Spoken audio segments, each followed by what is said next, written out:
Bom, supondo que vocês estão vendo aí os slides na página, o que como eu disse, a gente queria, na aula de hoje, a gente, vamos dizer assim, de um lado está terminando o segundo bloco, né, o segundo bloco do curso, que é esse bloco que se iniciou ali no meados dos anos 80, né, dos planos de estabilização. Então, esse é o último plano, o plano real, mas também é o início, vamos dizer assim, do novo bloco, né, que é o bloco final do curso, que é a economia brasileira, vamos dizer assim, com a questão da estabilização resolvida, mais ou menos, vamos dizer assim, mas em resolução, certo? A inflação começa a ser controlada e a gente vai viver, então, aí os próximos... Aqui a gente está finalzinho do século XX, certo? Então, a entrada no século XXI com a manutenção da estabilização e a busca da retomada do crescimento perdido, né, que a gente viu só no primeiro bloco, né, na época ainda dos militares, ainda você tem um período de forte crescimento, né, econômico, o bloco intermediário, aí o segundo bloco, esse crescimento vai abaixo e a questão da inflação vem à tona. Então aqui a gente resolve a inflação e vai buscar o crescimento a partir de agora. E o que a gente percebe são mais voos de galinha, certo? Que a gente chama, né? Ou seja, períodos curtos de crescimento, 2, 3 anos, talvez o mais longo período de crescimento desse período. Enfim, são os anos Lula, certo? Os anos antes da crise de 2008, mas também não muito longo, certo? Quer dizer, né, uma discussão se vai deixar sequelas ou não para o período seguinte. Mas, né, tanto o Fernando Henrique, que vai manter a estabilização, tem um rápido intervalo de crescimento, 2, 3 anos no começo da sua segunda gestão, né, o Lula também, então, um rápido período de crescimento aí entre a primeira e a segunda gestão, né, na saída também, no último ano, é um ano bom, 2010, 2011, na transição, e depois também, vamos dizer assim,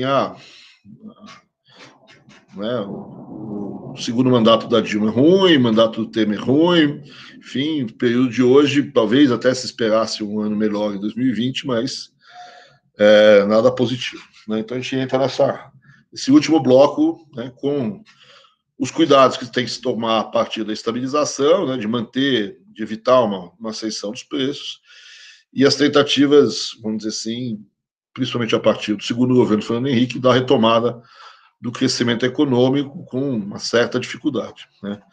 E aí vão ter as discussões sobre que estilo de crescimento você quer, né? Qual é o papel dos setores, né? Qual é o papel das exportações, qual é o papel dos ajustes, qual é o papel da distribuição de renda, né? Então você também tem uma discussão sobre o estilo de crescimento, de desenvolvimento que o país vai, né? Você tem um certo conflito entre esses estilos de crescimento. Mas, na aula de hoje, eu queria, né, fixar, vamos dizer assim, mais ela como a última aula do segundo bloco, né, com a aula que é o fim dos planos de estabilização. Então, vamos pegar o plano real como fim dos planos de estabilização, o último dos planos, o que efetivamente conseguiu convergir a inflação para números razoáveis. Você pode até dizer que poderia vir mais para baixo ainda, certo? Mas talvez o que a gente possa efetivamente dizer do plano real é que você diminuiu de maneira muito forte os resquícios de uma inflação inercial, se a gente pode dizer assim, ou da ideia de tendência e inércia. Essa parte tendencial da inflação não foi totalmente ou completamente vencida, mas, de certa forma, ela mudou muito o seu patamar, o seu grau de influência na economia, né? Então, essa é a ideia da aula de hoje, e na próxima aula a gente completa não o plano real, mas a gente completa, assim, talvez o primeiro momento, o primeiro governo, Fernando Henrique Cardoso, com a política macroeconômica que vai, vamos dizer assim, efetivamente sustentar essas taxas de inflação em patamares baixos, né? Então, na aula de hoje, a gente vou só retomar um pouco esse início, certo? Quer dizer, retomar as aulas anteriores, né? Se a gente lembrar de uma aula há um bom tempo atrás, né? O último plano que a gente teve foi o plano Collor II. Ainda durante o governo Collor, o Marcílio Marques Moreira entra com o famigerado plano nada, né? E que, na verdade, não é um plano nada, né? A gestão do Marcílio é uma gestão importante para o próprio plano real, no fundo, né? Não que tenha sido combinado, certo? Mas vem a ser importante, né? Porque você tem, durante a gestão Marcílio, uma coisa importante que é o fim da questão do Brasil estar excluído dos fluxos de capitais, né? É ali naquele momento que termina a renegociação da dívida externa, efetivamente, que o Fundo Monetário dá o waiver, né, dá o ok para o Brasil. Então, o Brasil volta e esse ok se dá justamente porque o Brasil acertou com os seus credores, ou com uma parte importante desses credores, não todos, certo? Mas, vamos dizer assim, eu não sei botar uma porcentagem nisso, mas vamos dizer assim, 80%, 90% da dívida externa brasileira foi renegociado dentro da ótica do plano Brady, né? O plano Brady o Brady é o secretário de Tesouro norte-americano nos anos anteriores, que teve a ideia, o Bresser disse que a ideia foi dele, mas enfim, não vou entrar nessas discussões. O plano Brady, né, o Brady propõe, não só para o Brasil, mas para todos esses endividados, principalmente latino-americanos, fazer uma renegociação da dívida, transformando as antigas dívidas que os países tinham, transformando isso em títulos, né? Então, você securitiza a dívida externa brasileira. Era uma dívida que eram empréstimos feitos pelos bancos ao governo brasileiro, que se transformam em títulos, né? IDOs, C-bonds, essas coisas, que tem mercado secundário. Então, você transita do mercado bancário, vamos dizer assim, para o mercado de capitais, né? Essa é a tônica de toda a transformação da dívida e toda a negociação, né? Então, essa negociação chega no final, então aquela velha dívida que eu tinha com os bancos se transformaram todos em novos títulos, e esses novos títulos estão cotados aí no mercado internacional, com variações aí no mercado secundário, etc. Então, isso é completado durante essa gestão Marcílio, né? Então, com o Marcílio, o Brasil termina a negociação e, a partir daí, pode tomar dívida nova, pode entrar no mercado de capitais novamente. É o mesmo momento onde ele, também, Marcílio, começa e tem, talvez, as principais regras da abertura financeira que a gente conversou numa das aulas, na última aula, se eu não me engano, certo? A gestão dele é uma política econômica relativamente austera, né? Tenta manter um câmbio equilibrado, né? Um câmbio administrado com uma taxa relativamente constante, né? Por isso que eu chamei de câmbio fixo, entre aspas, aí, né? Vamos lembrar que nesse momento, com a abertura e com a entrada e saída de capitais, a gestão da política monetária já é uma gestão mais complicada, né? Não posso fazer qualquer política monetária, né? E a inter-relação entre a política monetária e o câmbio é uma coisa importante, né? Ou seja, se eu fizer uma política monetária que for, vamos supor, mal vista pelo mercado financeiro internacional, deve haver uma fuga de capitais e o câmbio deve, nesse sentido, se desvalorizar, né? Se eu quiser estabilizar o câmbio, então, eu tenho que manter uma determinada política monetária que estabiliza a entrada de capitais, né? Então, eu tenho esse trilema aí, certo? Entre abertura, câmbio e políticas monetárias, né? É um período onde as taxas de juros já são relativamente elevadas, que permitem a entrada de capitais, que, vamos dizer assim, paga o resto da balança de transações correntes no Brasil e, de certa maneira, equilibra a taxa de câmbio, né? Na verdade, talvez tenha até a entrada em demasia de dinheiro nesse período, né, forçando até o câmbio um pouco no sentido de valorizar. E vai começar, durante a gestão Marcílio, aquilo que a gente chama de uma política de esterilização dessa entrada de capitais, ou seja, o Brasil, esse dinheiro entra, há uma taxa relativamente estável, e para a política monetária não virar uma política monetária por demais expansiva, porque entrou dinheiro, isso pressiona a oferta de moeda, você esteriliza essa entrada de dinheiro colocando títulos. Então, a dívida interna vai crescer por colocação de títulos, mas isso a gente vê um pouco daqui para frente. Então, essa gestão Marcílio, ela vai, no fundo, ela vai botar dinheiro no Brasil, e isso é importante para o plano real. Né? Depois do Marcílio, né, o Marcílio sai com o Itamar, né, com a renúncia do Itamar pouco antes do impeachment, e entra então o Itamar Franco, que vai ficar 2 anos e pouco no governo, e durante esses 2 anos ele vai ter 6 ministros da Fazenda. Né?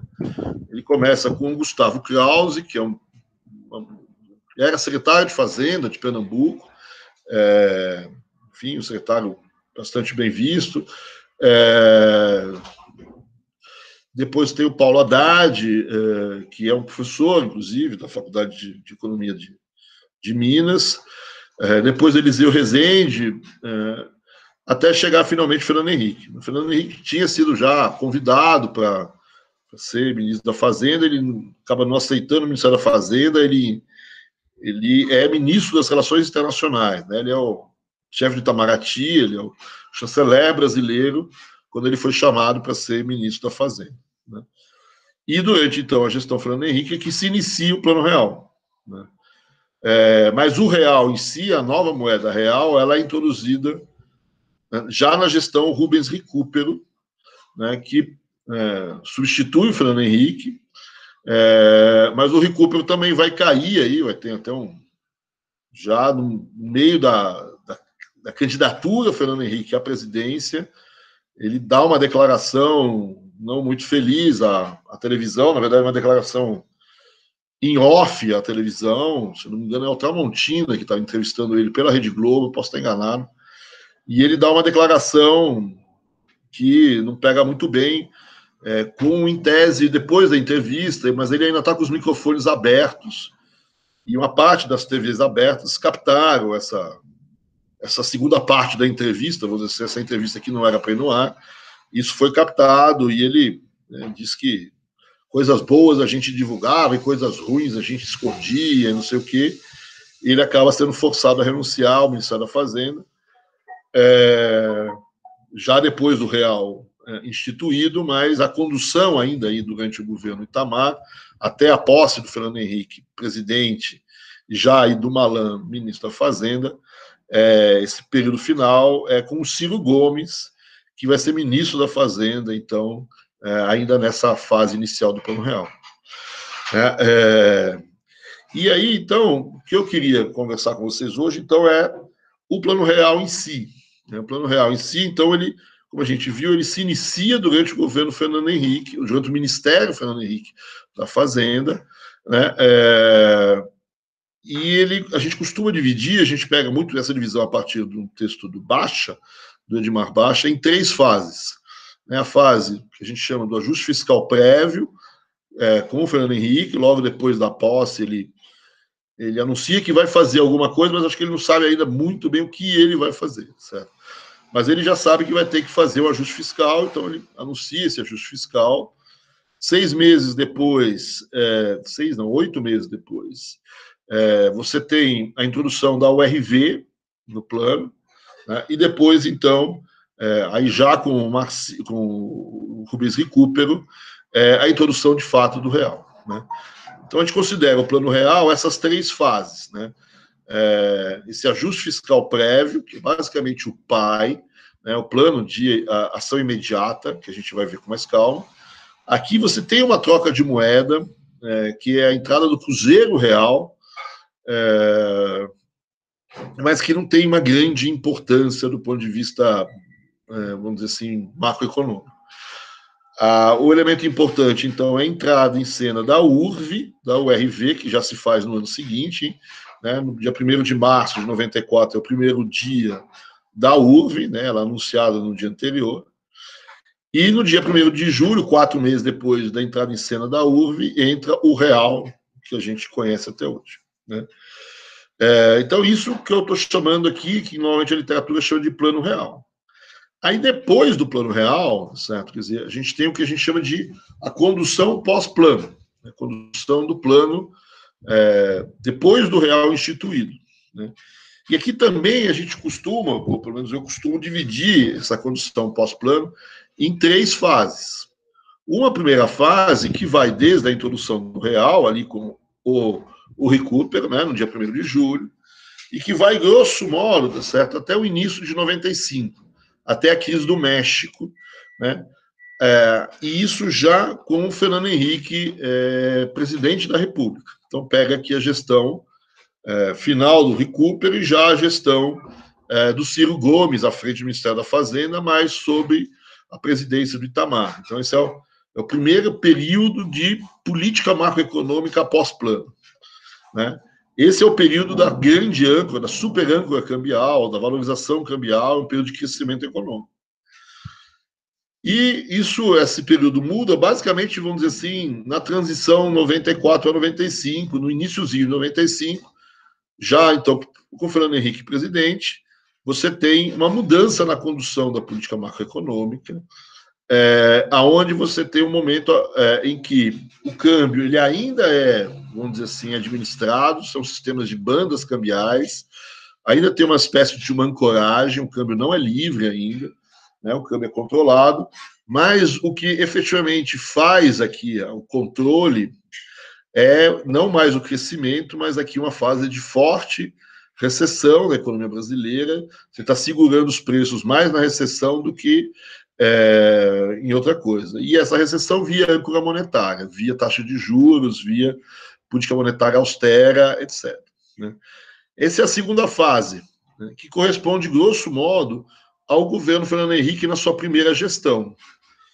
E ele vai ser substituído, né, por uma terceira fase que corresponde justamente ao segundo governo Fernando Henrique, né? E a transição vai se dar quando o Brasil, durante a primeira gestão do Fernando Henrique, durante o presidente, você tem várias crises, né? Tem a crise do México, tem a crise da Ásia, tem a crise da Rússia. E depois da crise da Rússia tem uma crise que é a nossa, que é a crise brasileira. Então, essa crise brasileira que se dá mais ou menos no período de transição do Fernando Henrique I para o Fernando Henrique II, né, se dá no iniciozinho do segundo mandato, em janeiro de 99, que você tem essa crise cambial, né? E essa crise cambial, então, marca essa terceira fase, o início dessa terceira fase, que é a fase que vai introduzir os famosos 3 pilares que, institucionalmente, vamos dizer assim, que funciona quase que até hoje, né? A ideia de você ter superávit primário, com metas de inflação, e o câmbio já não tem mais âncora, já não tem mais... o câmbio é completamente flexível, você vive um sistema de câmbio flutuante completo, né? Então, aqui são as conduções, a condução do plano real, que eu não vou pegar hoje, vou deixar isso para as próximas aulas. Na verdade, cada um desses períodos deve dar mais ou menos uma aula, né? A próxima aula é o período 1, né? Na outra aula o período 2 e depois o período 3. Que é um pouco a condução da política econômica pós-plano, né? E essa troca aí de âncoras, né? Você começa claramente com uma âncora cambial, ainda no Itamar, o câmbio é fundamental na explicação da queda dos preços. Depois, o câmbio ainda é uma coisa importante, mas a questão monetária é fundamental. E a transição ela vai se dar do segundo para o terceiro mandato, o período, desculpa, porque, na verdade, o Brasil está com problemas fiscais, né? O primeiro mandato do Fernando Henrique é muito ruim do ponto de vista fiscal, né? O déficit público é alto, a dívida cresce, fiscalmente é terrível, certo? Quer dizer, e o que você vai ter no terceiro período, ou no segundo mandato do Fernando Henrique, é a entrada em cena justamente das metas de superávit primário, que, para surpresa de muitos, vão ser atingidas e vão ser mantidas, inclusive na gestão Lula, que vai ser a seguinte, certo? Então você entra em cena mais um pilar aí, certo? Que é vamos dizer assim, uma âncora fiscal, tá certo? Ou a ideia de você, pelo menos no primário, gerar superávites primários, podendo dar abrir mão completamente do câmbio como ancoragem, né? Então você tem essa transição de uma âncora cambial para uma âncora monetária e a entrada em cena dos superávites primários ao longo do tempo. Então, essa é um pouco a forma como o Brasil conduziu esse período. Para muita gente é uma condição muito confusa, muito cheia de troca de mecanismos institucionais, etc. Mudanças de âncora. Pô, o Brasil podia ter feito uma coisa mais simples, tal, mas, enfim, ser brasileiro é complicado e aqui também foi complicado, certo? Algumas pessoas, por exemplo, usam a simplicidade da ancoragem argentina, né? Fez um câmbio, fez um currency board, fez uma âncora cambial clássica, ou, sei lá, de outros países latino-americanos que foram direto para uma ancoragem monetária, talvez Colômbia, né, como exemplo, tal. O Brasil teve essas mudanças todas, o que, enfim. Agora a gente, enfim, saímos dessas mudanças e conseguimos. Talvez, por exemplo, você pegar a crise da Argentina de 99, de 2001, comparar com a crise brasileira de 99, a crise deles é muito maior, justamente talvez em função dessa inflexibilidade da ancoragem deles. Então tem muitas discussões sobre esse formato, vamos dizer assim, da solução brasileira para a questão inflacionária. É super discutida, principalmente em comparações com outros países. Não vou fazer muito ao longo das aulas essas comparações, mas na medida do possível a gente vai bisbilhotando alguma coisa aqui ou ali, certo? Então é isso um pouco, né? Um percurso aí, certo? Mas vamos ver o que a gente tem para a aula de hoje em si, certo? Então, o que é o Plano Real em si, né? A primeira coisa que eu queria destacar aqui é mais para retomar as aulas anteriores, certo? É o contexto do plano. O Plano Real, eu já disse isso nas outras aulas, bem diferente dos planos cruzados, do plano Bresser, do plano Brasil Novo, né, do plano Collor, por conta das condições, né? As condições, a gente já chamou atenção aqui, né? Primeira, e talvez a mais importante condição, é que externamente o Brasil tem acesso a fluxos internacionais de capitais, tem acesso à poupança internacional para financiar, vamos dizer assim, esse processo de estabilização. A gente sabe que essa estabilização no Brasil é cara tanto do ponto de vista externo, vamos dizer assim, quanto do ponto de vista dos juros. Não foi uma estabilização barata brasileira, certo? E dificilmente ela poderia ter sido alcançada se eu não tivesse tido acesso à poupança internacional para viabilizar essa estabilização. Então, o contexto é diferente por conta desse acesso à poupança externa, por conta de você ter um volume de reservas muito maior do que você teve durante o plano cruzado, ou coisa parecida com isso. No plano cruzado, as reservas deviam estar em torno de 5, 6, 7 bilhões de dólares. Quando vem o plano real, essas reservas estão em torno de 45, 50 bilhões de dólares, 40, 50 bilhões de dólares. Você também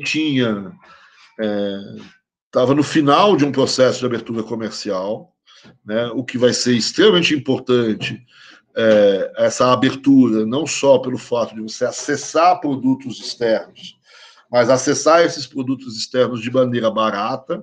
A gente vai ver que os preços que convergem mais rápido no Brasil são os preços dos bens tradables, né, dos bens comercializáveis internacionalmente, ou seja, são esses bens que eu ou comercializo ou potencialmente poderia comercializar, eles entram no Brasil de maneira barata, não pagam grandes tarifas, não existe a proibição da entrada desses produtos e eles vão concorrer com os produtos nacionais e vão ser uma espécie de camisa de força ao aumento dos preços internos. É óbvio que a questão cambial é importante aqui também, certo? Mas a abertura, nesse sentido, ela foi importante, não é à toa que ela está colocada também no plano Collor, né, de você usar os produtos internacionais como camisa de força para os produtos nacionais, os preços dos produtos nacionais. né, coisa que outros planos não tiveram na mão, né? E, por fim, você tem o processo de privatização. Né? O processo de privatização também está em curso, né? Não está ali totalmente feito, mas a privatização, ele, de um lado, ele te flexibiliza certos setores, né? Ele traz, em certos setores, uma maior concorrência, né? O que ajuda nos processos de estabilização, você tem uma economia mais concorrencial, não só pela abertura, mas também pela privatização em certos setores. E, por outro lado, aí juntando com a questão da abertura financeira, a privatização talvez seja o principal elemento a trazer recursos de fora para dentro do país, certo? Então, o principal talvez seja, eu tenha exagerado, mas é um elemento importante a privatização a partir, principalmente, do Fernando Henrique, certo? Com a entrada de capital estrangeiro dentro do processo do Plano Nacional de Desestatização. Essa entrada do capital estrangeiro, ela vai ser aí importante para financiar o balanço de pagamentos e para financiar as próprias contas públicas brasileiras do período, né? Então, nesse sentido, o contexto é completamente diferente, né, em relação aos outros planos. Uma boa possível pergunta é até onde o Plano Real ele tem características inercialistas, né? É relativamente consenso que, principalmente aquela fase da URV, né, ele tem, eu não sei se é exatamente um caráter inicialista, mas ele se aproxima muito da proposta Larida, que era uma proposta de combate à inflação inercial que existia, que a gente viu aí nos anos 80. Né? Uma pessoa hoje como Gustavo Franco, ele nega um pouco essa ideia de inércia, de conceitos inercialistas no Plano Real. Né? O que não é o que, por exemplo, o André, a Rezende, outras pessoas não concordam muito. De qualquer forma, certo? Quer dizer, o eixo da URV é a proposta Larida, certo? Se o Gustavo Franco hoje vê a proposta Larida como uma coisa diferente da ideia de inflação inercial, enfim, isso é possível, certo? Mas ela foi concebida, vamos dizer assim, dentro desse conjunto, vamos dizer assim, de discussões inercialistas. Né? Então, a gente pode chamar essa atenção em relação a esse ponto. Certo? Uma coisa importante também no Plano Real é que ele aprendeu muito com os erros anteriores, certo? Quer dizer, né? Então ele não vai cometer o erro, por exemplo, de congelamento, certo? De imposição de uma moeda goela abaixo da sociedade, de imposição de coisas muito pesadas para cima. Né? Tem algumas imposições, é fato, né? Não é impossível você fazer planos sem o governo impor certas coisas. Mas se você comparar com as imposições que foram feitas no plano Collor e no plano Cruzado, essas imposições são bem mais tênues, certo? Você tem mais uma ideia de buscar um acordo, vamos dizer assim, com a sociedade, de oferecer estratégias onde a sociedade é induzida a optar por estratégias que o governo queira, certo? Quer dizer, mesmo que se talvez manipule um pouco as expectativas, né? Mas é muito mais um jogo de expectativas do Plano Real do que uma imposição de regras, certo? Quer dizer, eu acho que isso é uma coisa importante. Eu até deixei para vocês lerem um texto que não é de uma economista sobre o Plano Real. Né? Deixei para vocês lerem, na verdade, para os planos, o texto de uma jornalista. Né? O Fernando Henrique tomou um cuidado de ter um assessor de imprensa para o Plano Real, para o Real em si. Né? Ele tinha um assessor de imprensa para o Ministério da Fazenda, que é clássico, certo? Mas tinha uma assessoria de imprensa específica para o Plano Real, e ele está muito preocupado com essa relação com a sociedade, com o mercado, com as expectativas que estão sendo formadas. Né? Então, ele chama Maria Lígia Prado, certo? Que era uma jornalista muito importante na época, de um jornal que chama Gazeta Mercantil. Né? Hoje ele não tem essa importância, certo? Mas era, assim, uma pessoa bastante conhecida no mercado que vai fazer esse papel. Né?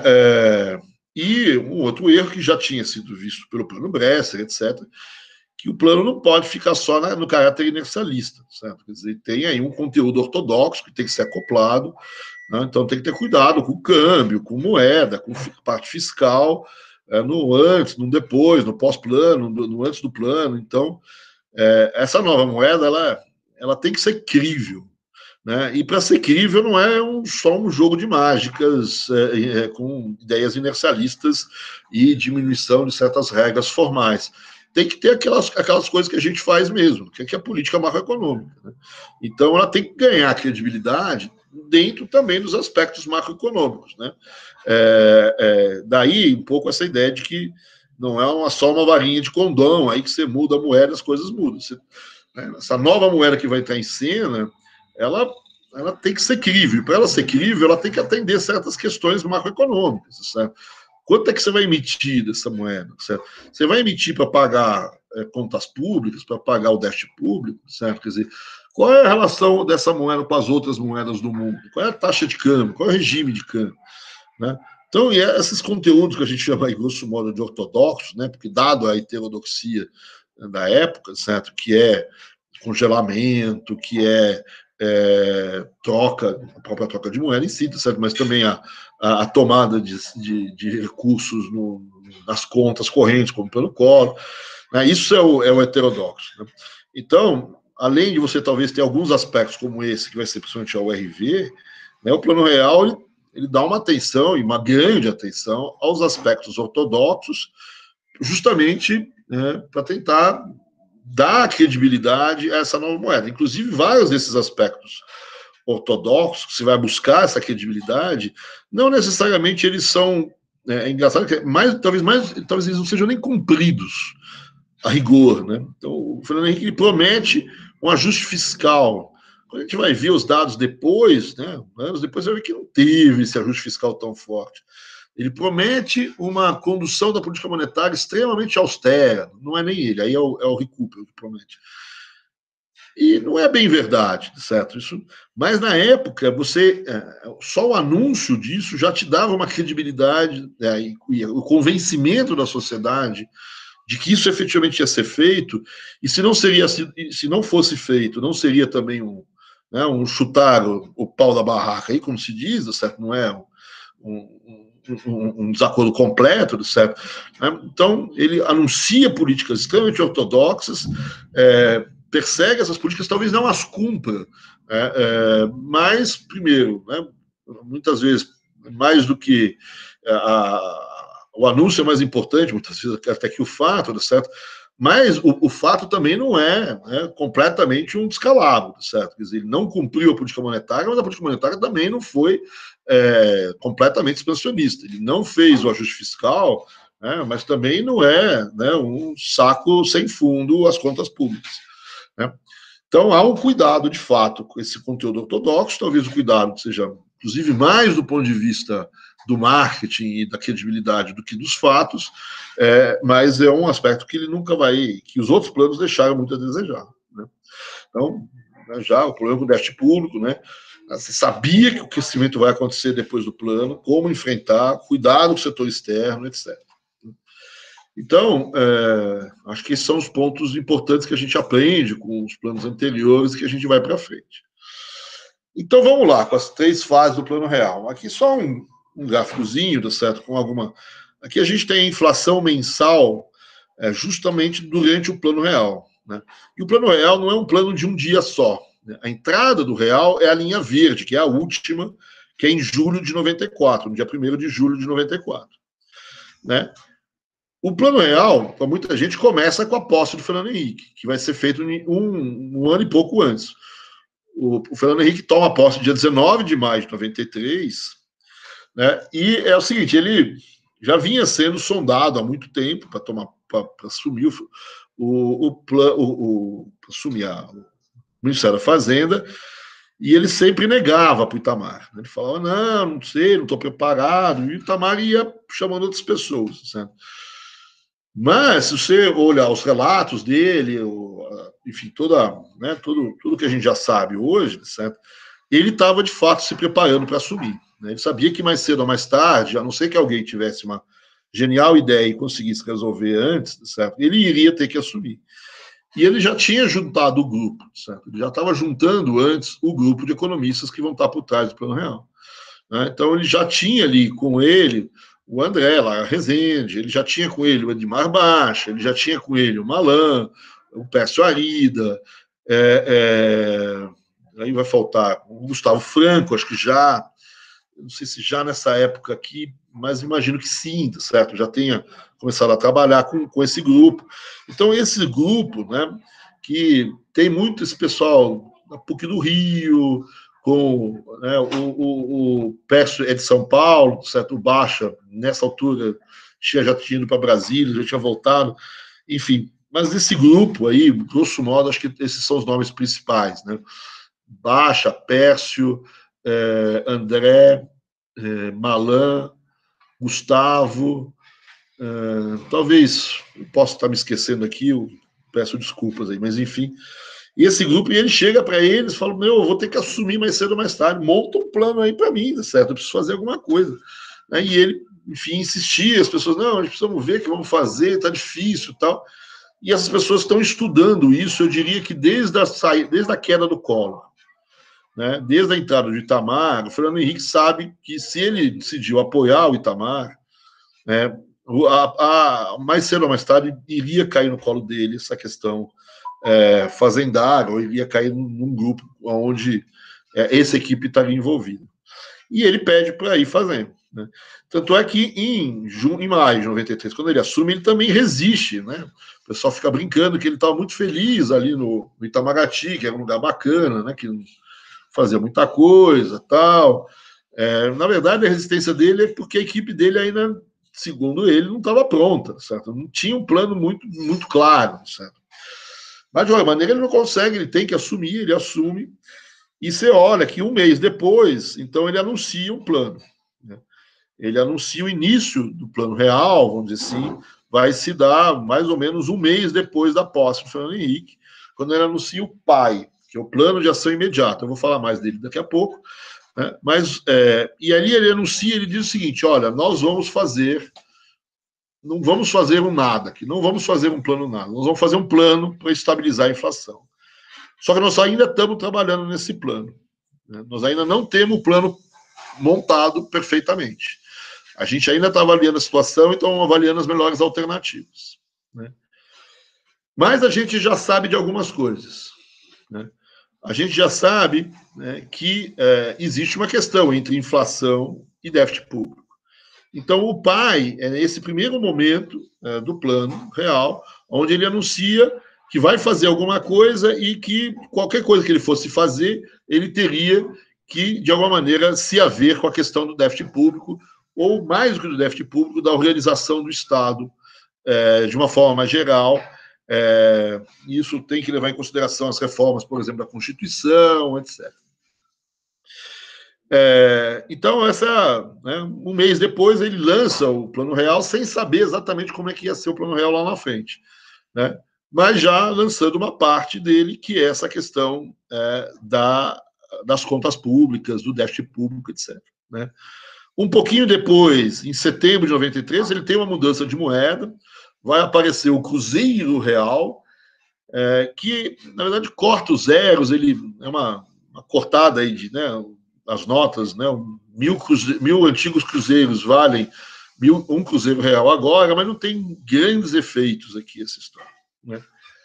E aí, ainda ele, ministro, mas já saindo, certo? Quer dizer, ele, em final de fevereiro, né, dia 28 de fevereiro, ele anuncia a URV, a URV, que começa em março. Para muita gente, é aqui que efetivamente começa o plano real em si, né, com o anúncio da URV, que se dá então no dia 1º de março de 94.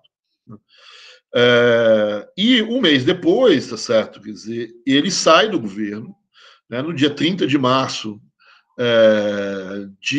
desculpa, ali está 93, 94. Né? Você tem a posse do recupero, eu peço desculpas aí, né? Você tem a posse do recupero e a saída do Fernando Henrique, que é obrigado a sair para se candidatar à presidência. Né? Então, ele vai sair do ministério para poder se candidatar à presidência da República.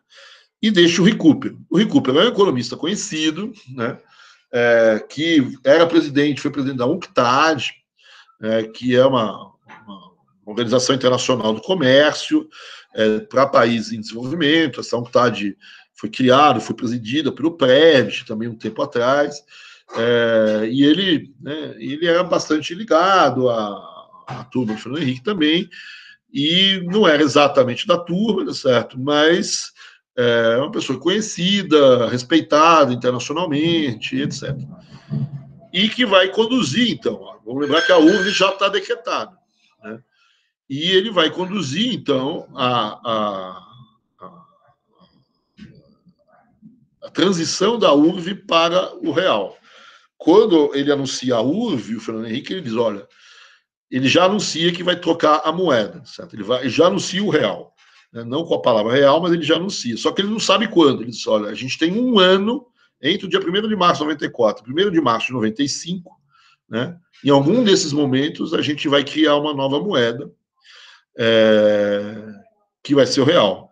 A gente vai ver com o tempo que isso demorou 4 meses. Então, a equipe a equipe do Fernando Henrique permaneceu com o Recupero, toda ela, permanece e vai fazer essa condução até 94.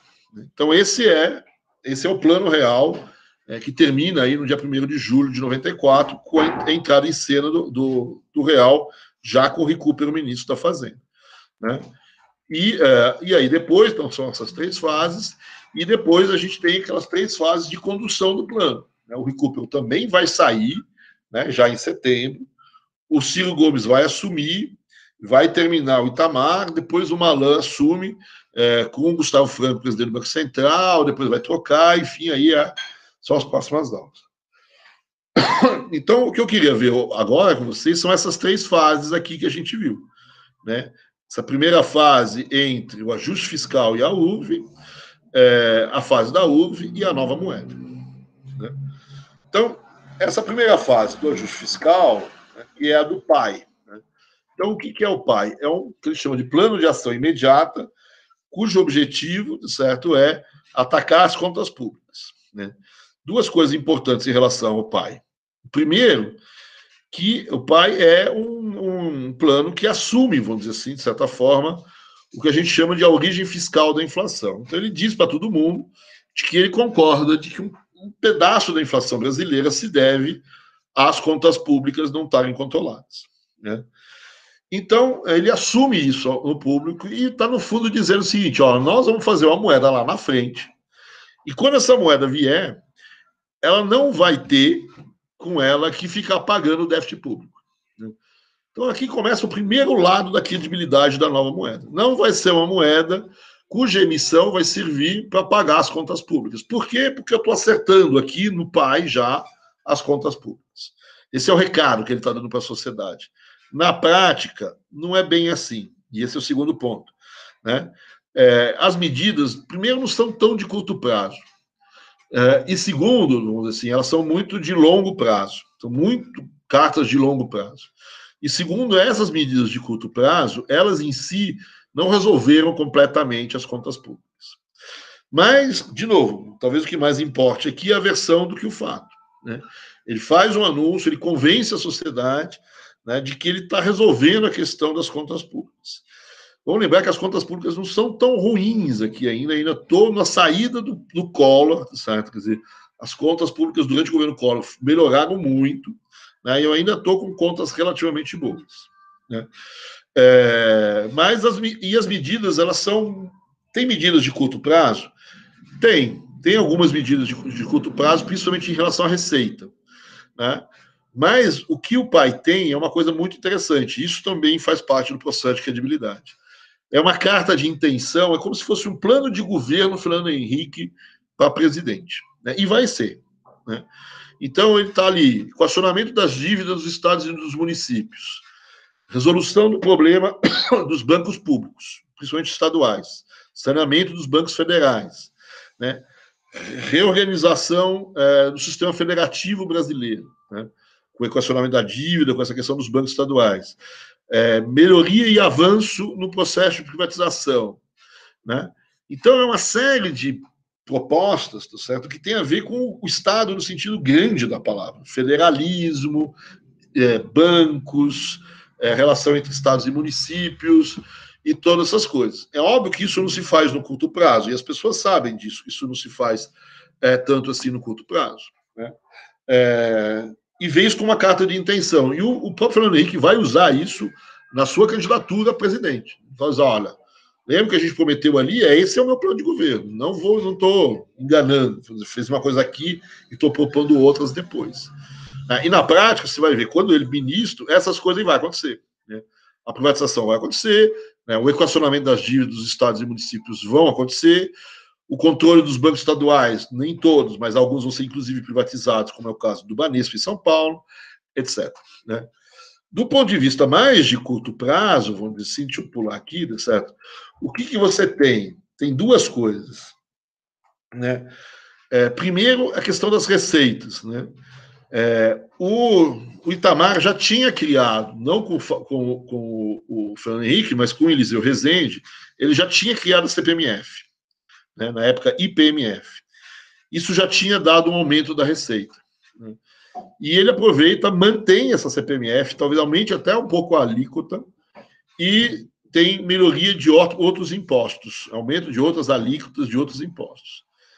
Faz uma campanha grande contra a sonegação, que é uma campanha publicitária, mas principalmente uma melhoria da Receita Federal enquanto instituição. Né? Treinamento, novos equipamentos, muito software para pegar cruzamento de transações, etc. Isso de um lado. E do lado do gasto, o que ele vai fazer? Né? Todos os ministros têm uma crítica do ponto de vista dos gastos em relação à Constituição de 88, que ela estabeleceu muita obrigatoriedade de gasto. Né? Então, você tem uma rigidez dos gastos. Eu não consigo diminuir os gastos, porque eles são constitucionais, eu tenho que gastar. Né? Então, o que o Fernando Henrique propõe aqui é o FSE, Fundo Social de Emergência, que hoje chama DRU, Desvinculação das Receitas da União. Então, você vai desvincular uma série de receitas que estão vinculadas constitucionalmente. Então, você tem lá na Constituição, 20% das receitas do imposto de renda devem ser gastos em educação, saúde, sei lá o quê. Não é isso, mas enfim. Tem alguns assim, 27,5% das receitas do imposto de renda tem que ser destinados ao Fundo Social de Emergência, ao Fundo de Participação dos Estados. Né? E aí, o que o Fernando Henrique fez? Ele pegou e falou, tá bom, 27,5% tem que ser dado ao Fundo de Participação dos Estados, menos 20%. Então, ele tira 20% de todas as vinculações que existem na Constituição, para dar o quê? Para dar uma certa liberdade de gastos. Na verdade, dá uma liberdade de cortar gastos. E, por outro lado, certo, você tem uma ideia, certo, de ampliar um pouco a receita. Então, é isso que você tem no curto prazo. Né? Então, essa ideia de curto prazo, certo, não é que não tenha nada, tem algumas coisas, mas é pouco frente aos problemas fiscais que o Brasil tem. E, por outro lado, o pai tem uma coisa mais de longo prazo, que tem um lado bom, vamos dizer assim, do ponto de vista de chamar a sociedade, né? Mas o efeito prático, naquele momento, ainda é pequeno. Né? A última coisa que eu queria lembrar ainda em relação a essa história, muito desse pai é feito pelo Baixa, pelo Edmar Baixa. Vamos lembrar do Baixa, vocês viram comigo nas últimas aulas, o famoso efeito Baixa. O que é o efeito Baixa? O efeito guardia baixa, que algumas pessoas chamam. Né? Ele estava dizendo o seguinte, olha, no Brasil, o efeito Baixa é o inverso do efeito Oliveira Tanzi. Né?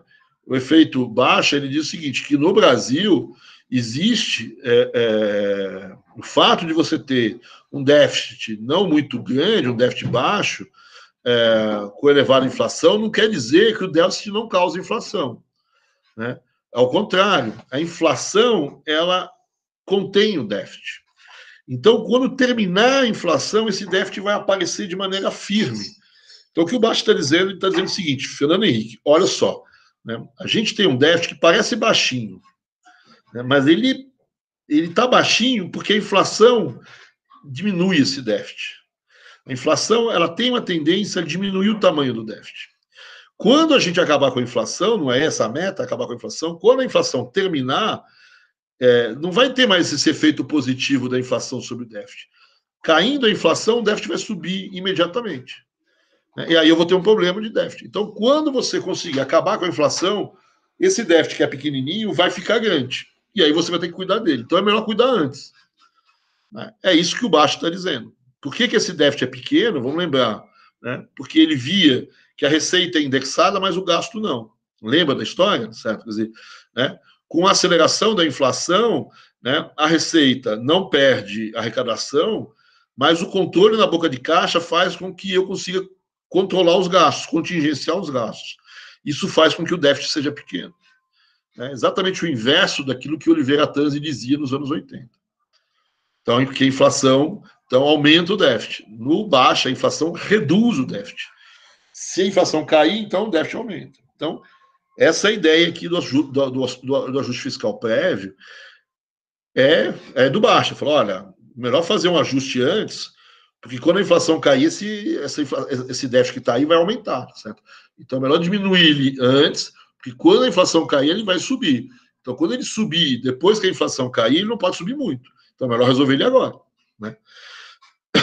Essa é a ideia geral aqui do período. Como eu disse, talvez aqui seja mais anúncio do que fato. Mas, de qualquer maneira, o ajuste fiscal que foi feito até... ele não era... o ajuste fiscal que o Collor fez, não impediu que a inflação crescesse, certo? E a falta de ajuste fiscal, ou esse ajuste fiscal sendo feito pequeno por parte do Fernando Henrique, também não impediu que a inflação fosse cair lá na frente, que o plano desse certo. Isso vai colocar uma série de questões do ponto de vista macro sobre a ligação entre equilíbrio fiscal e estabilização.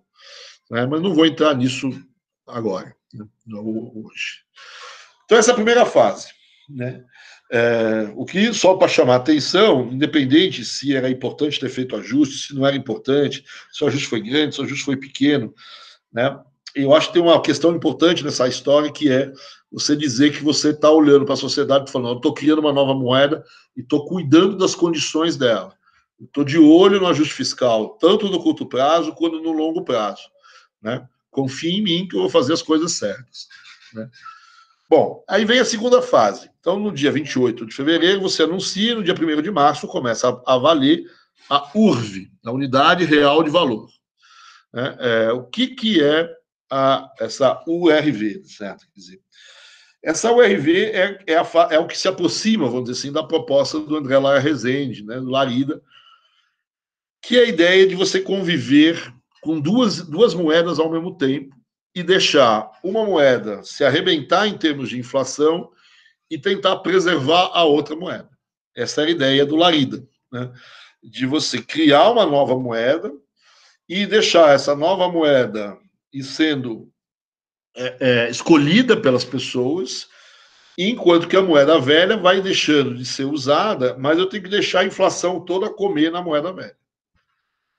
Então, essa é a ideia genérica da proposta Larida, que vai ser utilizada aqui na URV, com uma grande diferença, que é, em tese, introduzir essa diferença foi, ao que parece, uma proposta do Gustavo Franco, e o Gustavo Franco tirou essa proposta um pouco dos trabalhos que ele fez. O Gustavo Franco tem uma tese de doutorado extremamente importante sobre a inflação na economia mundial, ou nas economias europeias do entreguerras, da hiperinflação alemã, da inflação na Polônia, da inflação na Hungria. Então, ele tem um estudo de história econômica, certo? Sobre os processos inflacionários e como esses processos inflacionários vieram ao seu fim, certo? E, em especial, da hiperinflação alemã. Quem fez História Econômica Geral comigo sabe que eu uso um texto sobre hiperinflação alemã que chama O Milagre do Rentenmark, que é feito pelo Gustavo Franco, esse texto. Então, o Gustavo Franco tem essa tradição de ter estudado um pouco o fim das hiperinflações, e o que ele nota no fim das hiperinflações é que, efetivamente, eu tenho essa transição com as duas moedas. Mas o que importa mesmo, nessa segunda moeda, num primeiro momento, não é a moeda em si, mas é ela enquanto unidade de conta. O que eu preciso da segunda moeda, ou da nova moeda agora, não é ela em sua totalidade, mas se eu pegar as funções da moeda, o que eu preciso é de uma nova unidade de conta. E é isso a URV. A URV é uma nova unidade de conta que você oferece para a sociedade começar a fazer as suas, a tentar elaborar os seus preços. Né? O preço, no fundo, é uma unidade de conta, certo? São duas cervejas para uma para um pastel lá, sei lá. Né? Tá barato, tá muito caro esse pastel, mas enfim, você tem essa unidade de conta. Né? Então a moeda é uma unidade de conta essencialmente. Né? Essa é a parte importante da história. Né? Então, o que você tem é ofertar para a sociedade essa unidade de conta. Eu não preciso de uma nova moeda que sirva como meio de pagamento em paralelo com o real. Né? Eu preciso de uma unidade de conta que sirva como referência, unidade de referência para as pessoas, unidade de conta. Né? Quanto que eu tenho de dinheiro? 500 cruzeiros, eu sei lá o que é 500 cruzeiros, certo? Quer dizer, porque o cruzeiro perde valor todo dia, 500 cruzeiros reais, eu tenho uma unidade de conta, eu tenho o equivalente a 1 milheiro de tijolo, isso é uma unidade de conta. Né? E essa unidade de conta é estável, eu tenho o equivalente a 1 hectare de terra de dinheiro, eu tenho o equivalente, certo, a $1, pode ser uma unidade de conta, usar uma outra moeda como referência. Então, esse milheiro de tijolo, esse hectare de terra, por exemplo, era a unidade de conta que foram ofertadas na hiperinflação alemã. Né? Então, o que você está propondo no Brasil, né, é aqui a criação de uma nova unidade de conta que as pessoas pudessem, de alguma forma, utilizar aqui, certo? Quer dizer, então, isso já na prática existia na sociedade brasileira. Né? As pessoas, elas em si, elas já tinham isso. Né? Elas já iam em alguns lugares, já tinham sido criadas unidades de contas. As pessoas falavam em paus, né? Falavam já em outras moedas. Você ia, por exemplo, numa livraria, você via no livro, estava escrito quanto custa esse livro. Custava R$40 livros. O que é um real livro?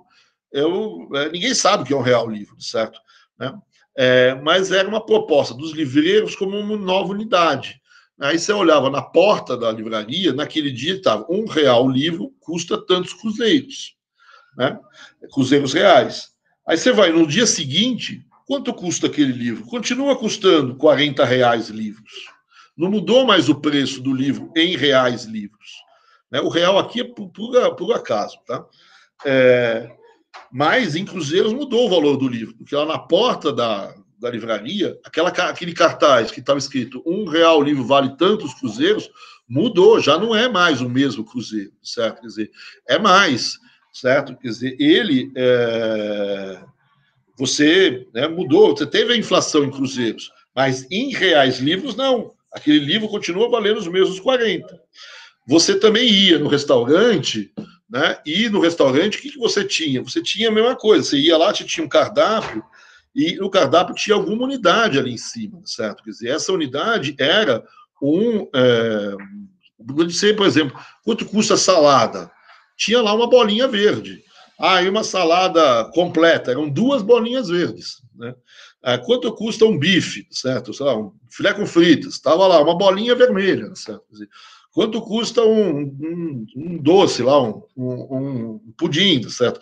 Está lá uma bolinha azul, certo? Quer dizer, e aí você vai na primeira página do menu, certo? Quer dizer, você olha lá quanto custa uma bolinha verde. 10 cruzeiros reais. Então a tua salada você sabia que custava 10 cruzeiros naquele dia. Uma salada completa, 2 bolinhas, 20 cruzeiros reais.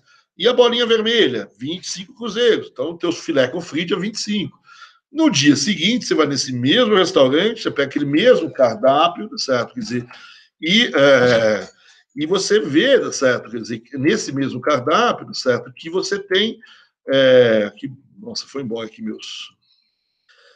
Naquele mesmo cardápio você vê aquelas mesmas bolinhas, certo? Quer dizer, só que aquelas bolinhas, certo? Quer dizer, elas. Você vai na página inicial, aquelas bolinhas já não são mais o mesmo valor. Uma bolinha verde já não é mais 10 cruzeiros reais, é 12. Né? Uma bolinha vermelha não é mais 25, certo? É, sei lá, 40. Agora, a unidade de conta entre a salada, certo? Quer dizer, e o filé com fritas é a mesma, é a relação entre as bolinhas ali, certo? Quer dizer, então, isso são unidades de conta. E a URV tem essa ideia, né, de você ter uma unidade de conta que o governo te oferta e você pode ou não utilizar essa unidade de conta. Né? Então, o que ele faz? Ele falou, criei uma unidade de conta, uma URV. O que eu fiz com essa URV? Primeira coisa, todos os preços públicos eu urvisei. Né? Então, quanto custa, por exemplo, a iluminação, certo? O meu kilowatt de luz, né, custa, sei lá, eu não sei o valor, mas enfim, 2 URVs. Né? Então, está urvisado a luz, certo? Quer dizer, está urvisado a água, está urvisado, enfim, todos os preços públicos estão urvisados. E ele urvisa os salários também. Quanto você recebe? Eu recebo 200 URVs. Isso quer dizer que no dia que você for lá receber, pegar o teu contra-cheque, pegar o teu dinheiro, você vai receber em URV? Não. Naquele dia, o teu salário agora é 200 URVs. Beleza. Chega no dia, você vai lá no banco e fala, eu quero meu salário. Quanto você ganha? 200 URVs. Quanto vale a URV? Então, quanto vale uma URV? Então, no dia 1º de março, a primeira URV valia, se eu não me engano, 647 cruzeiros. No dia seguinte, no dia 2 de março, essa mesma URV valia 657 cruzeiros. 4 meses depois, essa mesma URV valia 2.750 cruzeiros reais. Então, todo dia essa URV ia mudando de valor. Então, dependendo do dia que você fosse lá pegar o teu salário, você tinha que receber o teu salário, você fazia a conta e recebia esse dinheiro. Da mesma maneira, o dia que você for pagar a tua luz, quanto você tem de luz? Eu gastei 300 kW de luz. Cada quilowatt, tantas URV. Quanto vale a URV no dia que você vai pagar? Tanto. Então, você põe lá o valor. Né? O governo fez isso para todos os preços públicos, tarifas, preços públicos, para os salários, foram convertidos à URV por também uma média dos últimos 4 meses, fez a mesma coisa lá do congelamento, só que ela não congelou, ele transformou a média dos últimos 4 meses em URV, né? E fez a mesma coisa também, se eu não me engano, para os aluguéis, posso estar enganado, certo? E falou para a sociedade, se vocês quiserem, urvisem seus preços. Então, ele chamou a sociedade para o pessoal urvisar os preços. Então, o que ele chamou? Ele falou, olha, você é dono do boteco aí, certo? Por que você não transforma o valor da tua cerveja em URV? Né? Mas aí é que nem se eu congelasse em URV. Não. Você pode transformar hoje, dizer que uma cerveja vale 2 URVs, né? E amanhã, se você quiser, você pode dizer que ela vale 2,10, 2,20, 2,30. Eu não preciso congelar nada. Né? O que está mantido são só os preços públicos e os salários também não estão congelados. Se quiser aumentar, pode aumentar. Né? Mas eles estão convertidos. Então, vamos converter o valor da cerveja, o valor da porção de fritas, o valor do misto quente, o valor, enfim, de todos os produtos. Mas você não é obrigado a congelar os preços. É uma administração voluntária, você pode visar ou não. Então, você chama as pessoas. Então, o que aconteceria? Né? Qual é a ideia do governo? É que todos os preços se urvizassem. Todo mundo urvizasse os preços. Se nessa urvização de todos os preços não existir inflação em URV, não tem problema. Né? Eu posso trocar essa URV pela nova moeda. Agora, se tiver inflação em URV, né, se eu peguei a minha sala, minha chula, o dono do boteco, pegou a cerveja lá e transformou em URV. E no dia seguinte falou, olha, hoje é H2, amanhã é 2,10, depois é 2,20, depois é 2,30, aí a coisa vai ficar mal. O que ele precisa é urvizar. Ele pode mexer? Pode, para não estar aquele problema que deu no plano cruzado, que é você ter congelado num preço errado. Então eu botei em R$2, 2 URV minha cerveja, mas eu percebi que ou os meus vizinhos estão vendendo a 2,10, ou que a relação entre essa cerveja e o misto quente está errada, etc. Eu posso ajustar essa URV. Né? Eu posso ajustar esse valor para ajustar o preço relativo dessa minha cerveja com os outros produtos. Então é possível fazer esse ajuste. Né? O temor é que esses ajustes comecem a virar inflação. Esse é o temor dessa fase. Mas essa fase, a ideia é que todos os produtos se urvizassem, né, e que não tivesse inflação em URV. Quando isso acontecesse, eu podia pegar essa URV e transformá-la agora numa moeda. Note que a inflação em cruzeiro real continua comendo, né? Porque eu não estou preocupado em qual é o preço da cerveja em cruzeiros. Eu estou querendo que você urvize. Quando você urvizar, o que vai acontecer quando tiver que pagar a cerveja? Eu não tenho URV para pagar. Eu vou pagar em cruzeiros. Então a conta vai sair ali. Vou no boteco, a conta saiu 50 URVs. Né? Então tá bom, então tem 50 URV ali. Né? Como é que você vai pagar? Você vai olhar naquele dia quanto vale a URV e transforma aquilo em cruzeiros. Não é a maneira que você recebeu em cruzeiros, você vai pagar tudo em cruzeiros. Né? E como é que funciona essa relação entre o URV e cruzeiro, certo? Porque a gente viu aqui já, né, como o URV esse cruzeiro vai aumentando, né? E por que sai de 647 para 657? Essa subida é a inflação estimada pelo governo da inflação que ainda tem em cruzeiros. Né? E ela é estimada a partir de 3 índices de preço. É uma média do IGPM, do IPCA do IBGE e do IPC da FIP. Ele pega 3 índices de preço, faz uma média, e essa média é que dá essa mudança de valor da URV em relação aos cruzeiros. Né?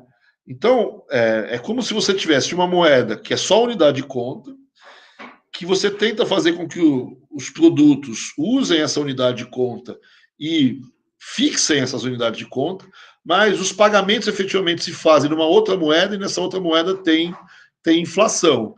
Quando eu conseguir fazer com que todos os produtos tenham adesão ao URV, né, e não tenha inflação em URV, né, essa nova moeda, essa nova unidade de conta é uma unidade de conta que estabeleceu um vetor de preços relativos estável, não tem inflação nela, então é uma boa unidade de conta e eu posso transformar ela na moeda. O que eu preciso fazer para transformar essa unidade de conta em moeda?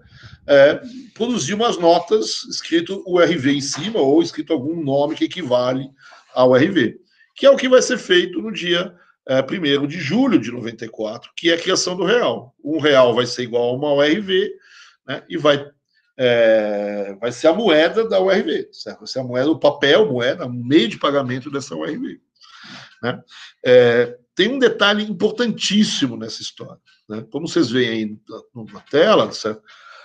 O governo não fez essa URV variar como o cruzeiro, só isso. Né? Ele disse que uma URV também é igual a $1. Né? Então, quando você diz, olha, eu urvizei os meus preços, é quase igual a dizer eu dolarizei os meus preços. Quanto vale uma cerveja? 2 URVs, você está dizendo, vale $2. Né? Então, note que tem uma certa, quase que uma dolarização da economia brasileira aqui. Né? Muita gente propunha isso, que ao invés de fazer essa confusão toda, acaba com o cruzeiro no Brasil, com o real, com o patacão, sei lá que moeda, e põe o dólar. Pega a moeda norte-americana, é mais fácil. Aliás, o Equador fez isso, e a gente não pode fazer também. É mais fácil. Né? O que o governo brasileiro fez foi, não vou usar o dólar, mas vou usar o dólar como referência. A minha URV é igual ao dólar. Aliás, os alemães também fizeram isso, lá em 1923. Né? Então, essa unidade de referência ela está ancorada no dólar. Né? Então, quando as pessoas urvizaram os seus preços, é como se elas tivessem dolarizado os seus preços sem que eu tivesse os pagamentos em dólar. A Argentina chegou muito perto disso, também dolarizou, permitiu também que as pessoas fizessem pagamentos, não pagamentos em dólar, mas permitiu que as pessoas tivessem contas correntes em dólar na Argentina. Certo? A abertura financeira deles foi maior do que a nossa, inclusive. Né? Então eu quase cheguei numa dolarização completa. Então o Brasil também chegou nessa. Aqui eu tenho uma âncora cambial entre a URV e o dólar. Mas eu não tenho uma âncora entre o dólar e os cruzeiros, né? Porque os cruzeiros reais, você pode ver aí que os cruzeiros reais continuam valendo, né? Começa $1 igual a 647 cruzeiros e $1 igual a 657 no segundo dia e assim sucessivamente. Então o governo ele coloca isso e pede para as pessoas urvizarem as suas moedas, né? O que vai acontecer? Né? 4 meses depois, o governo diz o seguinte: olha, eu tenho 1 ano para trocar essa moeda pela nova moeda, essa URV pela nova moeda. Eu não sei quando que eu vou fazer isso, mas algum dia eu vou fazer. Se eu não fizer, é que não deu certo. Por que pode não ter dado certo? Porque as pessoas não urvizaram, ou não dolarizaram, não urvizaram, ou porque começa a ter muita inflação em dólar, em URV. Ou seja, aquela variação de preços em URV que tem, não é só uma variação de preço relativo. Eu começo a ter inflação em URV. Se eu começar a ter inflação em URV, pode existir, joga fora, manda vir outro ministro, porque acabou. Não dá mais, não tem mais certo. E aí, o que aconteceu? Né? As pessoas urvizaram seus preços? Em parte, sim. Em parte, não. Mas, 4 meses depois, uma participação importante dos preços já tinham sido urvizados, principalmente preços ao consumidor, etc. E 4 meses depois, também alguma inflação em URV você já começava a detectar. Então, aqui é uma coisa que ninguém sabe, não tem livro nenhum como fazer. Né? Fazer as pessoas aderirem à URV e não ter inflação em URV. Então, 4 meses depois, nem todos tinham aderido à URV, mas e alguma inflação já tinha acontecido. Então, era o momento. Né? A ideia é que talvez, se você deixasse mais tempo, você ia ter mais inflação em URV do que novos preços em URV. Então, ali era o momento ideal. Né?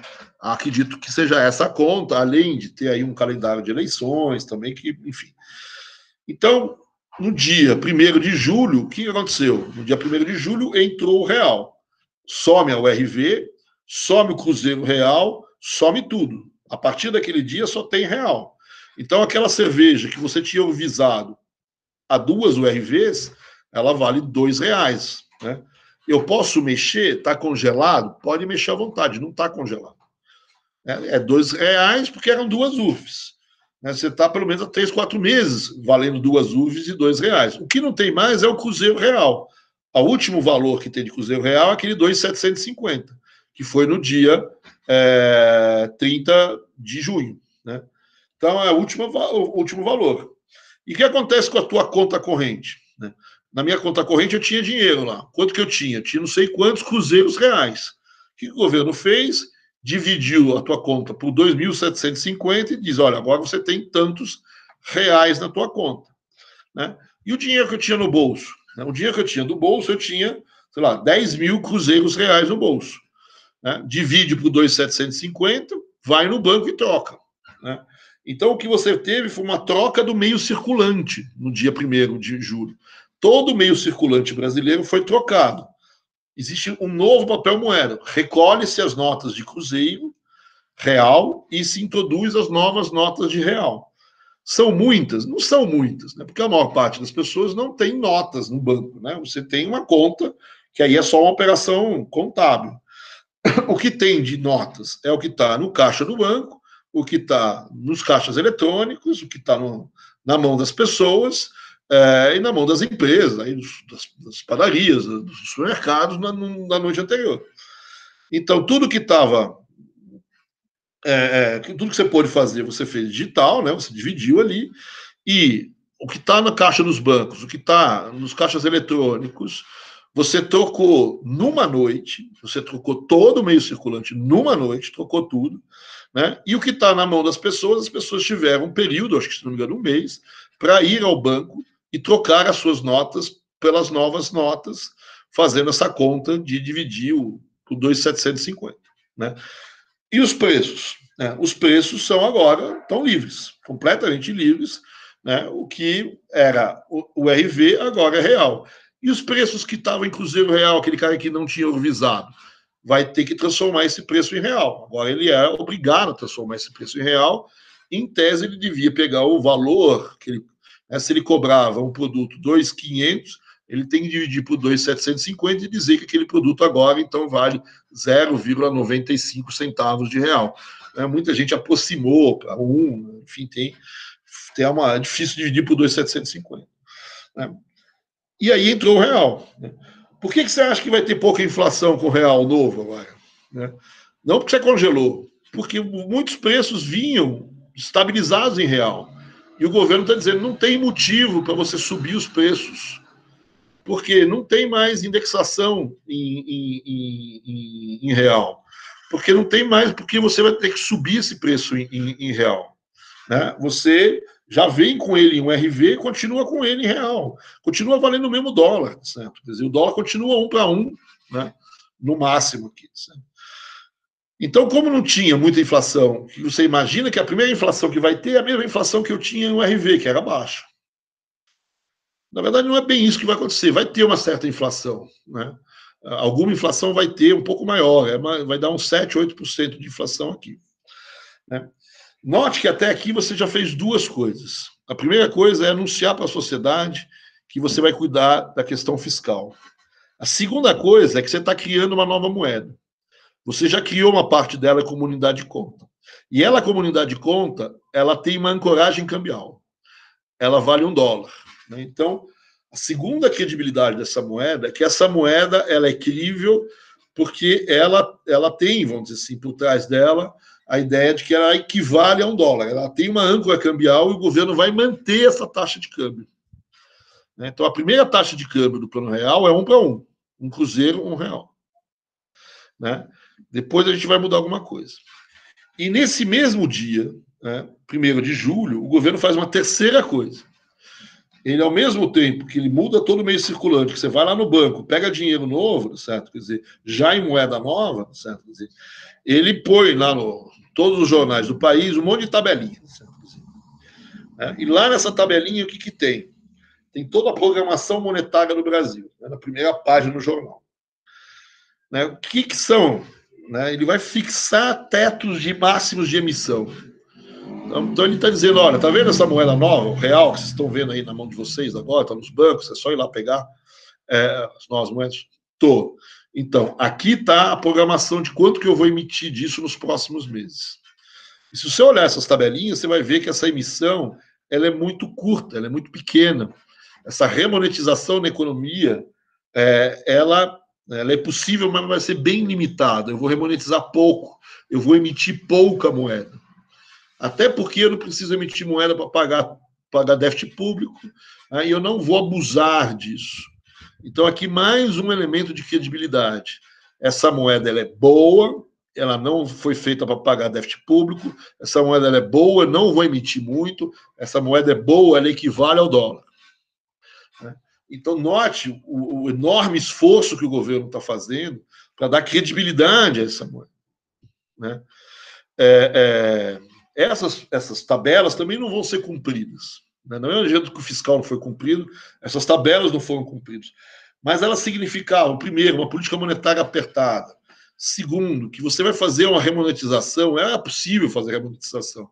Sempre que a inflação cai, você pode remonetizar a economia. A gente já conversou sobre isso. Né? Mas é uma remonetização pequena, não é muito grande, você não vai usar e abusar disso. Né? Então você está buscando dar credibilidade, né? Você está buscando ganhar a sociedade, dizendo que essa moeda é nova, ela é boa, ela não tem mecanismo de indexação, ela é equivalente ao dólar, ela não veio para pagar déficit público, e a emissão dela vai ser cuidadosa. Né? É isso que você está, essa é a tua ligação com a sociedade. Certo? Quer dizer, então, esse é o plano, certo? Essa é a história principal do plano. Certo? Quer dizer, né? Quando a gente vê as metas de política monetária, elas vão ser ultrapassadas. Mas, de qualquer maneira, se você olhar mesmo essas metas sendo ultrapassadas, a política monetária que o Recupero e depois o Ciro Gomes vão fazer não segue exatamente aquelas metas, mas é apertada. Não é uma política monetária, os juros são elevados. Né? E o que vai acontecer aqui, certo? Quer dizer, já entro na primeira fase aí da condução do plano, né? Eu tenho uma política monetária apertada, mas mesmo assim a economia vai crescer muito nessa economia. Eu tenho um crescimento bastante forte dessa economia, né? Nessa primeira fase. Né? E eu tenho mais uma mudançazinha. Qual é a mudançazinha? É a questão do câmbio. O câmbio era fixo, era uma ORV, $1. Quando começou o Plano Real, é R$1, $1. R$1, uma ORV, $1. No dia seguinte, o governo diz, continua sendo R$1, $1. No máximo. Não passa disso, mas para baixo, todo santo ajuda, certo? Quer dizer, né? Ou seja, eu posso valorizar o câmbio. E o câmbio vai valorizar. Por quê? Porque com essa taxa de juros está entrando muito dinheiro no Brasil. Então, o câmbio vai valorizar. Tem um gráficozinho aqui, não sei se dá para ver, tem uma barrigadinha do câmbio aqui, entre julho de 94 e mais ou menos outubro, ele cai a taxa de câmbio, né? Essa queda do câmbio, certo? Quer dizer, ela faz com que aquela âncora cambial do dólar, né, o dólar segurando os preços, ela se torne ainda mais forte. Porque agora o dólar não é mais 1 para 1, é 1 para 0,85. Um dólar vale 0,85 reais. Então, você imagina aquele produto importado, aquele arroz que se pode importar, então, ou importado ou importável, né? Aquele produto importado que veio para o Brasil, ele vem barato porque não tem mais tarifas por conta da abertura cambial. O dólar está 1 para 1, então entra direto. E agora está 0,85 para 1, ou seja, eu ganhei 15% aqui, grosso modo. Então, esses produtos, eles não sobem o preço. Então, se você está aqui no Brasil querendo vender uma cerveja mais cara, né, com a abertura comercial e com esse câmbio, eu vou tomar aqui uma Guinness, certo? Porque está mais barata, porque a Guinness começa a ficar barata aqui. Eu tomo a Quilmes, que vem da Argentina. Eu tomo a cerveja uruguaia aqui, certo? Então, essa história do câmbio, junto com a abertura, né, fez com que os produtos importados dificultassem aos produtores brasileiros aumentar os seus preços logo depois do Plano Real. Então, o Plano Real veio com os preços mais ou menos estabilizados em URV, né? Passa para o real, fala, olha, você quer subir? Pode, não está congelado, você pode subir. Aí você começa a tentar subir o teu preço. Aí os bens tradables, você tenta subir, você vai ter, eu vou aumentar o preço da balinha. Aí vai ter a balinha argentina que vai chegar aqui barato e vai arrebentar com não sei o quê. Eu vou aumentar o preço, sei lá, do produto de plástico, não sei o quê. Vai chegar o produto chinês aqui, barato, e vai possibilitar você. Vou aumentar o preço do automóvel, vai chegar o preço do automóvel argentino aqui, vai segurar o teu preço. Então, os bens tradables não conseguiram, você não consegue aumentar os bens tradables. Os não tradables, esses tiveram inflação maior. Esses conseguem. Eu quero comer fora, né? Como é o concorrente de comer fora e comer lá na Argentina, certo? É meio longe, certo? Eu vou cortar o cabelo. Desde essa época eu não corto o cabelo, né? Então dá para aumentar o preço do corte de cabelo porque não tem concorrência externa. Mas todos os bens que têm concorrência externa, você não consegue subir o preço, né? Então você vai ter uma queda da inflação, porque eu fiz o truque da URV, eu vou ter a mesma inflação da URV que eu vou ter em cruzeiro, que é em real, que é pequena, e se eu tento aumentar os preços, principalmente os preços treinos, eu não aumento, por conta dessa ancoragem cambial. Só de ser 1 para 1 já dificultava esse aumento do preço, mas o fato de não ter sido só 1 para 1, mas ter sido de 1 para 0,85, eu ainda ganhei 15% de pressão sobre os preços importados. Então, os bens tradables seguraram muita inflação e seguraram a inflação nesse período. Então, mesmo a economia crescendo, com pressões sobre preços, para o preço subir, o fato de eu poder importar, porque eu tenho dinheiro, e dois, de eu poder importar barato, eu não aumento os preços aqui dentro, né? E é isso que segurou os preços no primeiro momento do Plano Real, nessa primeira etapa de condução do Plano Real, né? Eu venho com o truque da URV e quando eu quero aumentar os preços, né, a âncora cambial me segura. Isso já na URV fazia e agora continua fazendo, só que agora com um detalhe que eu ainda tive 15% de ancoragem, vamos dizer assim. Na verdade, o pessoal chama isso de uma super âncora cambial, porque a banda era assimétrica, né? Eu fixo a taxa de câmbio para cima, para baixo não. E como está entrando muito dinheiro, o câmbio se valorizou, não se desvalorizou, se valorizou, e eu segurei. Ainda assim, eu posso dizer que mesmo assim eu tenho uma política monetária contracionista, as pessoas acreditaram nessa moeda, abraçaram o Plano Real, e as coisas mais ou menos deram certo, mesmo, e o crescimento econômico fez aí o Fernando Henrique ter dado mais ou menos certo, inclusive ele se elegeu presidente da República. Aí os problemas dessa história toda a gente vê aí um pouco na próxima aula, porque eu já passei muito do tempo e eu peço desculpas, certo? Quer dizer,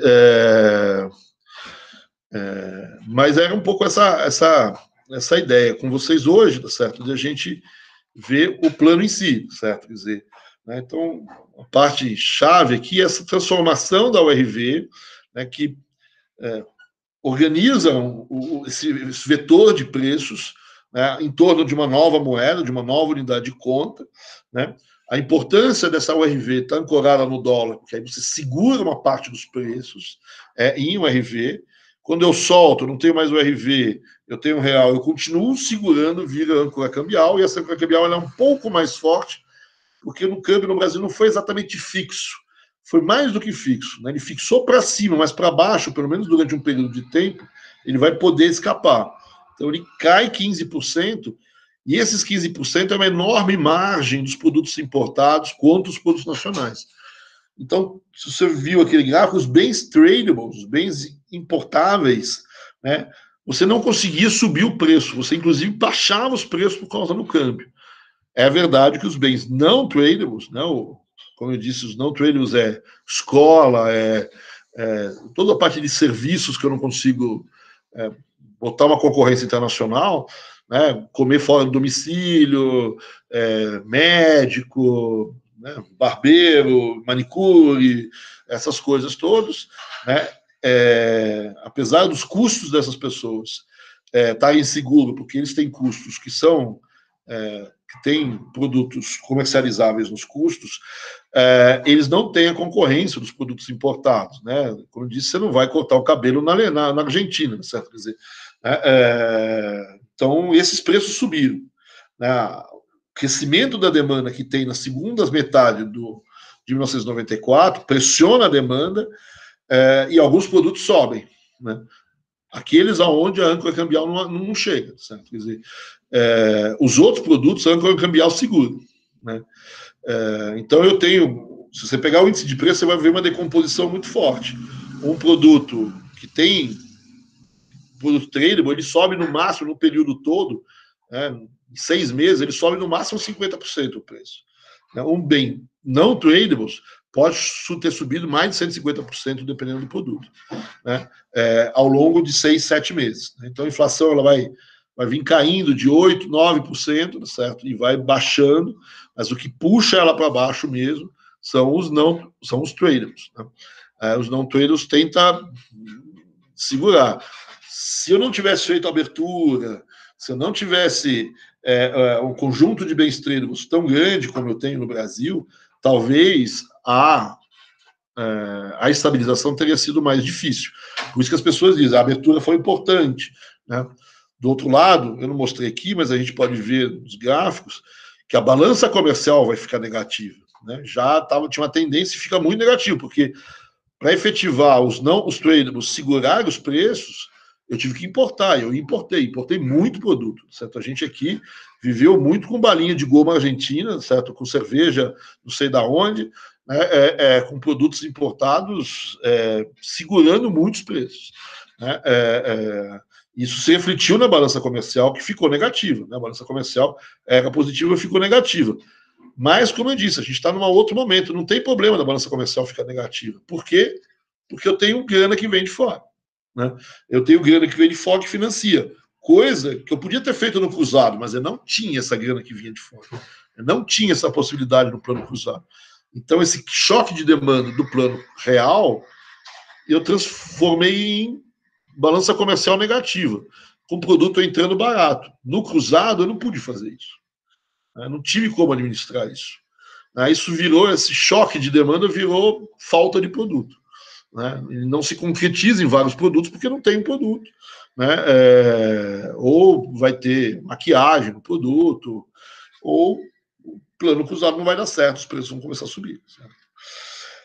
Mas é isso, certo? Na próxima aula a gente pega essa parte aqui do primeiro momento da condução e detalha um pouco, porque não dá para ficar o tempo todo importando também produto balinha de goma da Argentina sendo financiado por financiamento externo, certo? Então, alguma hora vai ter que reverter essa história. Mas a gente reverte essa história na próxima aula.